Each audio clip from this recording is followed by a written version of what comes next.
are a stress to lay their heads for they and their families and how to keep their children in school.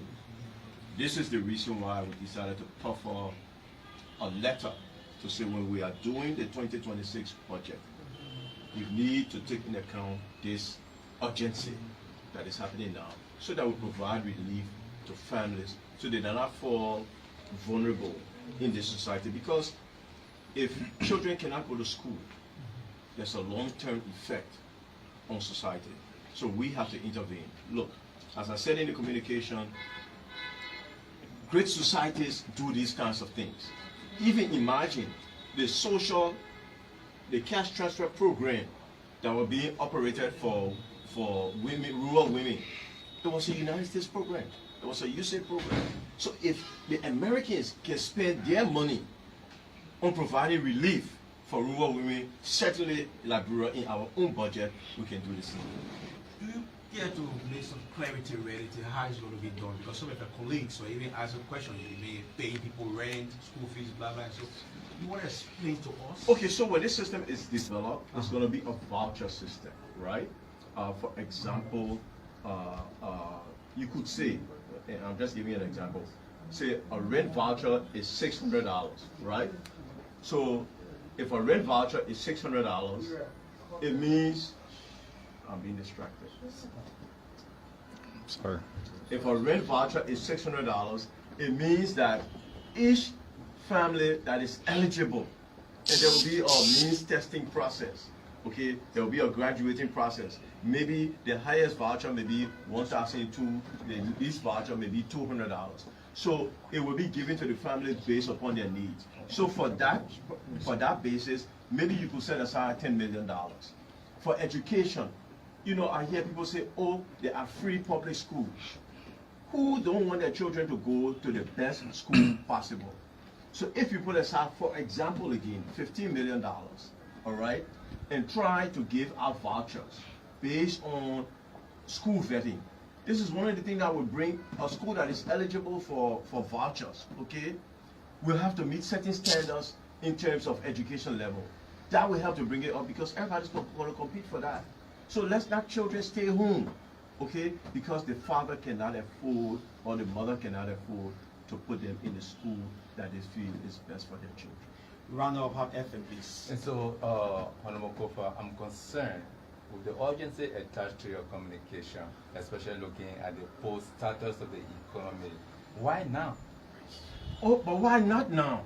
Okay, because things weren't getting better, they are getting worse. Like I told you, the social cash transfer program that was being done by the United States, USA, has been canceled. Okay, so you can't say why now. Why now? Because the time is now. All right, the urgency is now. More and more families are feeling it now. So you can't say because we didn't do it before, so we should never do it. Okay, what if those families continue to sink? What will be our response? Well, we didn't do it before. Yes, there are things we haven't done since 1847 that we're doing today. From FM, Prince Moba, please. So, Honorable Speaker and Prince, so I'd like to know what could be the standard set in your mind that who or what qualified schools if this initiative is launched in Liberia that will be able to benefit from SHES initiative? What could be the benchmark or the qualification criteria? Well, staff and I are still working with education experts to develop it. That's why we said let's do it at the 2026 budget. We'll be able to submit a full proposal to the Ways, Means and Finance Committee. Please. So my name is Achi Sebogene Congress. In your communication, are you also looking at the budgetary allotment of that? Because I believe your communication is not just for a period, it's a long-term plan. So in terms of financial revenue generation for long-term, are you concerned about recommendations and government in a way that government will be able to generate revenue in order to support your communication if it is passed into legislation? No, so it's actually not a long-term plan. It's a short-term plan because it's to address an urgent need. So we can take the 2026 budget and carve out the requisite amount of money. It doesn't have to be 25 million. It could be more. It could be less. Okay, but we have to be able to match, making an attempt, a dent on this urgent need, right? So beyond 2026 and maybe 2027, if we want to develop a long-term social welfare program, which every responsible government has. Then we can look at it as a matter of policy and as a matter of law. Final question, Jenkins. So what's your expectation from the community? My expectation is when it goes to Ways, Means, and Finance, look, this is not something anybody can oppose, right? You know, some politician was saying, oh, why you didn't do it when you were there? Well, economic conditions change over time. And if I were to fully explain, if I were to fully answer that question, we will get into a different debate. So let me say it this way. My expectation is that I think most of my colleagues, the majority, will vote for such a plan, if rationally put. Our job now is to put that rational plan together and submit it at the time that the project is submitted. Thank you so much. Thank you very much. Issues. We are in a very exciting mood. These are things that we've been hoping for and looking at to see what can be done. In a way that we have taken the initiative to do the FGM law and everything, being a survival of FGM. And in the process, we see the president sending that bill to us, having a political will for the first time. A president of the Republic of Liberia will do that. So now he's walking the talk because he said it to the Greater Political Forum, which is the UNGA, and then he made sure to do this. It's a welcome step, and we want to assure the Liberian women and girls that I think time has come for us to show them and prove to them that harmful practices in our society must come to an end. So we welcome the president's step. I've chaired on gender as a great advocate of the eradication of harmful practices in our society. And as committees, we promise our colleagues that we're going to do the proper thing and we're going to do the most needful things for our citizens and for the right thing to be done. We know all of our colleagues are inclined, but again, it comes with a lot of other processes. Colleagues have to go in the various districts.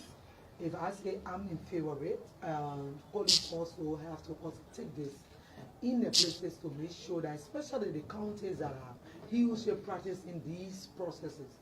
So we look forward to all of the steps that will guide this process, that we all will be involved. The press will be always in the know of our process, and we all will be part of the process of making it. But we welcome the president's submission, and we look forward to doing a good job for the Liberian people and making sure that the proper thing is done. Yeah. Thank you. And then to the discharge petition. Okay, so again, you know, since March 5th last year, 2024, we were able to submit the National Railway Act, which is going to create a railway agency that people will oversee it and come over it. And the issue of the railway, people just looking at it's only about iron ore. No. Today, if you see in Abuja and around the region, everybody is getting into rail transport because it's easy. You can get up from here and you can go right to Robertsport, and then you can come back before the end of the day. The same thing with Grand Crew and other areas in the southeast. So it's not only about having concession about rail, who will transport this. It's about also improving our transportation sectors. So we have to have an agency set aside to be able to monitor these things and make sure and go and even lobby around for loans and lobby around for different best practices in other countries and bring it to Liberia. So thinking in our way, we did a railway act in March 5th, and we submitted it. It was sent to two committees, that is the committees on judiciary and the committee on transport.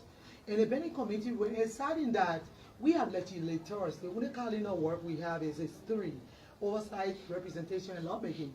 And we've been sitting looking at that bill banking committee when the president been doing executive order. I believe it's wrong. I believe that shouldn't be accepted. If the president have any addition to do on the railway act or the executive, it should come to the committee room and discuss what this is what we want also to be added, because we will have public hearing. So in that light, I was able to do a discharge petition today. Was warmly accepted by our colleague, and the chief clerk going to follow the necessary processes that can bring bill on the committee room, and that bill will be brought and debated, and then maybe we will again ask a specialized committee or the same committee to be expeditious in their processes and make sure that that bill is passed. So it is our job to make law. We cannot be sitting, law is in committee room and president telling or the committee will craft a bill to bring it. We are not here to only receive bill. We are also here to think out of the box, to do laws that will protect our country, that will bring in more revenue, that will make sure that our economy is okay. And in that way, from April up to now, What do you want us to do? the issue cannot be resolved. What do you want us We to do? want your intervention. If that the minister, why they... I will discuss it with Send the receipt. Oh, you can't tell me that. No. I will write you. Yes,